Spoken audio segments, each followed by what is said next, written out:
হে girls, আজকে তোমাদের সাথে শেয়ার করব কত সহজ উপায়ে হ্যান্ডমেড জুয়েলারি বানানো যায়। Hello everyone, welcome back to my channel another mini handmade jewellery craft. আজ তোমাদের সাথে শেয়ার করছি কিভাবে ইউনিক হ্যান্ডমেড জুয়েলারি ঘরেতে বসেই সহজ উপায়ে তৈরি করা যায়। আমরা নিজেরাই যদি নিজেদের শাড়ির সঙ্গে কি জামার সঙ্গে ম্যাচিং করে হ্যান্ডমেড জুয়েলারি বানিয়ে পরতে পারি, সেইটার থেকে আনন্দ আর কোথাও নেই। তো চলো দেখে নেওয়া যাক এই জুয়েলারিটাতে কি কি উপকরণ ব্যবহার করলাম।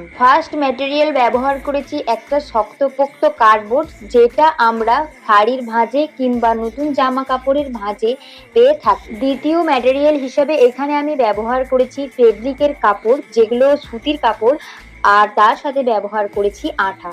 আর আমি এখানে ব্ল্যাকের উপরে রাখার চেষ্টা করেছি, তোমাদের যেটা পছন্দ মনে হয় সেই ফেব্রিক রাখতে পারো। তারপর কার্ডবোর্ডগুলোকে ভালোভাবে ফেব্রিক দিয়ে গ্লুর সাহায্যে আটকে নেওয়ার পরে এখানে আমি ব্যবহার করেছি একটা চামচ, যে চামচটা ছিল ব্ল্যাক পলিশের উপর। এখানে আমি যে টার্সেলটা ব্যবহার করেছি, এই টার্সেলটা রেডিমেড টার্সেল, আর এটার কালার ছিল মেরুন, কারণ ব্ল্যাক অ্যান্ড মেরুনের কমিউনিকেশন খুব ভালোই যায়, সেই জন্য ব্ল্যাক অ্যান্ড মেরুন কমিউনিকেশন রাখার চেষ্টা করেছি। তারপরে আমি এই টার্সেলটার সঙ্গে এটাকে ভালোভাবে অ্যাটাচ করে নিয়েছি, আর এটার ইয়াররিংসগুলো এইটা।